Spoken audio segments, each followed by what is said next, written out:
Dan. What's happening, mate? Thanks for having me, brother. I've been excited about this one. Yeah. Have a laugh, mate. I'm ready to go. Let's go. Straight away, shadow box straight away, at least once a day. Once a day. That's it. Bosh.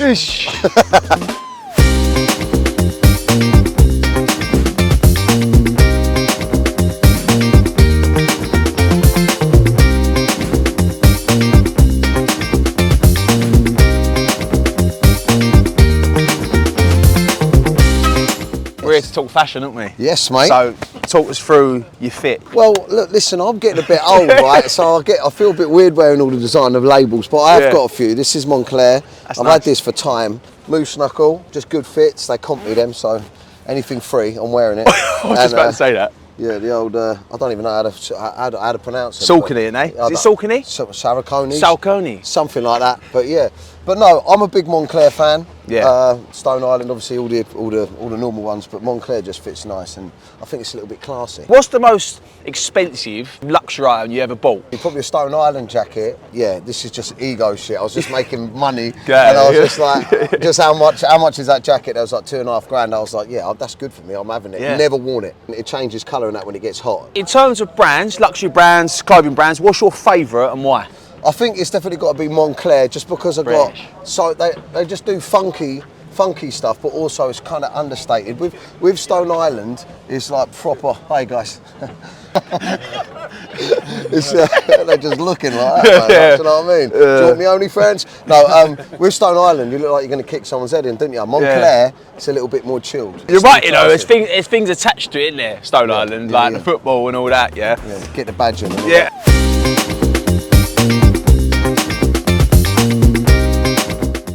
Say something was happening to your house, you had to get one item from your wardrobe, what would it be? Oh, probably my North Face jacket, you know, because I wear it every day. There's something just about North Face that's just like chill, but yet still cool. I don't know. But it's my like day to day. I've got kids, so I'm doing the school run. I can't really turn up in a Moncler jacket on the school run because they're just like the women will be all over you. Do you know what I mean? It ain't the time or place. I knew you were going to say that. I've got daughters. I can't have loads of like mums and that wolf whistling and that. The North Face just calms it down a little bit, so there's not too much moisture on the run. Yeah. And is there any fashion trends you bought into that you now regret? Back in the day, right? I'm older than you, so I don't know if you went through this, but back in the day there was like spliffy clothes. What's that? It's like a little guy smoking a spliff. It was spliffy clothes, and then shot jackets. I'm talking back in the 90s. So I remember shot jackets with a strap that ripped off. Yeah. I was one of them. This spliffy character, I used to get it from Blackbush Market. It's like market clothes. I grew up on a council estate, so we all used to wear them. Trousers, tops, everything. Yeah, I regret that. Adidas poppers, do you ever wear them? We used to put them at the side. That's why it's like MC Hammer shit, isn't it? Yeah, that's it. Get a hand job like that in the bush. Sorry. What made you get into comedy? You must have been funny. Well, yeah. Well, like it's like being the class clown. All I knew from school was like showing off and trying to make people laugh. I got expelled and that, and I just always wanted to be an entertainer. I wanted to be on stage entertaining people. But I think it all come from watching Lee Evans when I was a kid. Yeah. Was he one of your favourites? 100%. He's my idol, 100% with the comedy, and it's because he didn't just tell jokes. He like acts them out and becomes the characters. And you'll see a lot of that in my sketches, like when I do Kid Frankie, Jim and Steve, or the Sesh Gremlin. I like to become the joke and like act them out, and it's very much what he did. And I haven't been able to do that because I've been out of stand-up for so long because I've got obviously cancelled. But now that I'm back on tour, I'm like really sort of bringing a Lee Evans out myself and performing the joke. So it was him.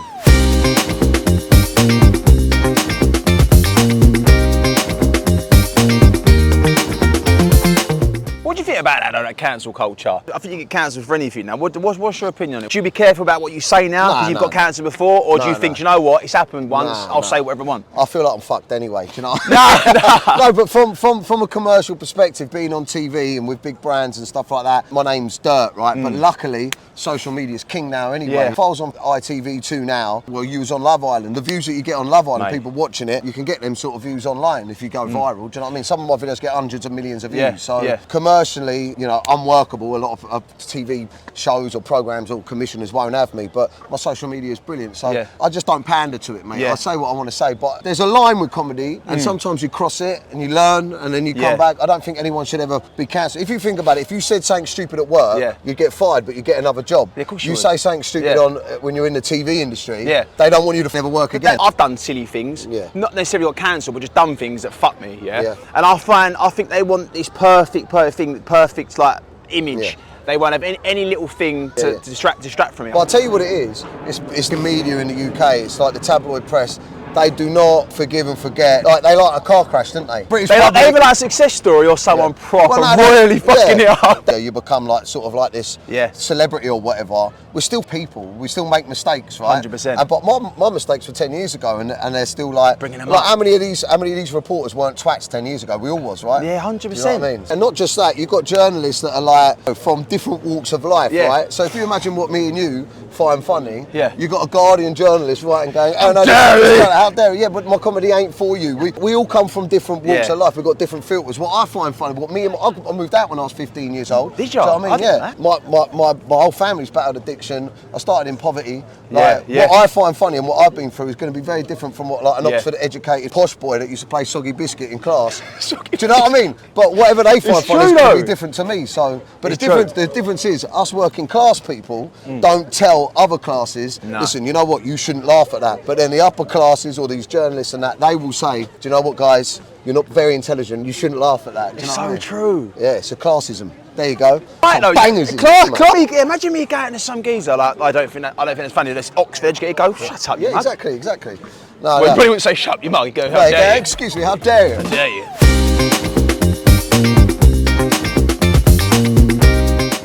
Do you plan your writing? Do you plan, or just something maybe happen to you, or you see something that you remember and jot down? The key to comedy is, people being able to relate to what you're doing. So you find situations that people can relate to. It's like observational humour. If I see something in my life, there's a lot of comedy that's come from like my addiction problems and my mental health problems. There's a lot of comedy that's come from being a father, being married. Do you know what I mean? And it's like I just see stuff in my life that I think is ironic, funny, or unfair, and then take the piss out of it. All comedy comes from what's going on in the world. But it's just. You just got to find stuff that people relate to. When would you say your first big break was? It was Vine, wasn't it? Do you remember Vine? Vine. That's where I remember your videos from. Vine. 6 seconds of comedy, which was perfect for me because when you write jokes, you have like a setup. You know what I mean? And then the middle bit where you sort of take someone in one direction, and then the punchline is in a different direction. So jokes are broke up in 3. There's 6 seconds on Vine, so it's perfect. 2 seconds, 2 seconds, 2 seconds. I used to make compilations of your videos on YouTube. I watched them. I watched them like 6 seconds, but all put into one long video. It was much funnier back then. That was the bollocks. You know what it was? It was the freedom of not having the media, or not having any sort of like real following, or not the pressure of what people thought. But like early days of Vine was just me going, do you know what? That's fucking funny. And just putting it out. Not going, oh, I wonder what people are going to say, or I hope this goes viral. Like even now when I create comedy, because I've got such a large following, some of that goes into it. You're like, oh, there's so many people going to see this. I wonder, like, that sort of innocence of being unknown creates better comedy. So what happened from there? Did someone just mess you, like to get like to go on TV and? I was the first one to go from social media to TV, and social media to live touring as well. I mean, this was when KSI was just sort of starting as well. It went from Vine onto Facebook, and when it went Facebook, it was more mainstream. I was the first person to hit 1 million followers on Facebook, and then I got a manager, and then the manager was pitching me out and pitching me to ITV2, and they wanted to bring that character to TV, and the rest is history. What was the first thing you did on TV? Dapper Laughs on the pool. That's the only thing I did on TV, mate. Dapper Laughs on the pool, and then that got cancelled, and then I've done Celebrity Big Brother. How did you find it though, Big Brother? It's a tough place to have a wank. Yeah. Mate, the hardest place, but I managed to do one, do you know what I mean? Crack one off in there, that's an exclusive. Big Brother was, it's a psychological experiment, innit? It's for the mentally ill. So I was perfect for it. I just lost my father, I just lost all my money, I just lost my was that around that time? Yeah, I lost my career and everything. I was heavily addicted to drink and drugs, so it was a car crash, but perfect for TV. But actually, I think it kind of redeemed me a little bit because it showed people that I was just a knob. I wasn't malice. There's no nastiness. There's no intent in it. The press had made me out to be like this horrific, misogynistic, pro-rape, evil monster. When I went on there and they were just filming me all the time, they realised that I was just a twat. Do you know what I mean?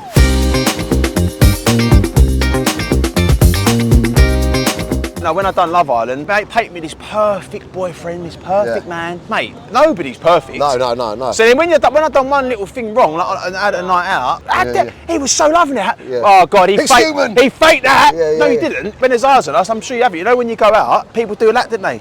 Yeah. But now, listen, I'm not doing that stuff anymore anyway. And I used to always blame other people. I'd be like, he's actually sat there filming me. But if I wasn't doing it in the first place, exactly that, I wouldn't have had to worry about it. That's the big thing about addiction. I mean, I'm like 19 months sober now. How many? 19? 19 months, yeah. And like 587 days.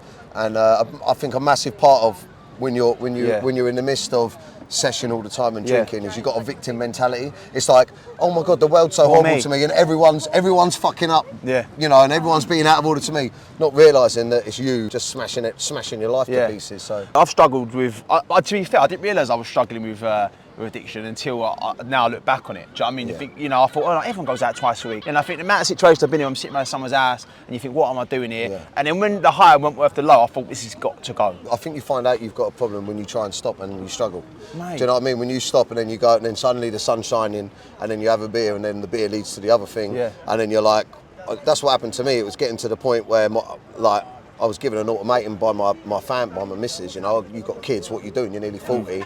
And like just for months and months and months, I couldn't pick them over that. And then I realised like I can't even have a beer. And that's a massive part of the work that I do. I've got a mental health group called Men and Their Emotions, and obviously I've got the podcast, you said you've seen it, the Menace to Sobriety. Yeah. And the reason why I wanted to be so like open about it is because I spent so long using my social media following to sort of promote me and to do my thing. And I know it's lads, and also I spent a lot of time on my social media following talking about drink and drugs and glorifying it. If I made it content and I made it like part of my work, I knew I'd definitely have a better chance of getting sober. But also because how many lads are like me and you? They don't think they've got a problem. Banter. They don't think they have got a problem until you, like what you said. And I struggled to stop so many times. I thought this is a problem. Yeah, me too. It took me 10 years to get my life back on. 10 years to get back on tour. Yeah. 10 years it took. That's why I know I can say these things to you, because you know exactly what I'm talking about before I even experienced any of this. How's it feel to be back on stage? Oh mate, it's like I said, it took me 10 years. My tour to get back to where to here. Yeah, my last tour got cancelled 10 years ago. We started off with 15 dates, that turned into 25 dates, which now turned into 45 dates. I've had 32 sellouts in a row, sold 25,000 tickets. Yeah. So it feels like a success, man, and I feel like it's the right time. Hey, come on, you're in now. Come on, I'm joking. Go away. I feel like it's a success now, but I had to get sober. I had to start putting out the right message. I had to become the best version of myself for my kids. And then I feel like then the universe went, right, here you go, now you're ready. You say that, will you do anything differently on this tour? Like, is the comedy going to be any different? Or man, it's better. As you said, you've taken stuff from your life. So it's better. Before, I used to just get off me nut and go on stage and go wild. I've always done stand-up. Yeah, I've always done stand-up comedy since I was a kid. But I've never written the way I'm writing now, and I've never created a show like this. So it really is something special, man. Really I love that, man. Listen, I have to come to one, man, definitely. Sure. Definitely. Well, thanks, man. Mate, I thought it was just going to be about fashion, but we put the world to rights. Put the world to rights, mate. Big shout out to Label Source. Thanks for having me. I was nervous because I ain't exactly that fashionable, but I'm feeling sexy.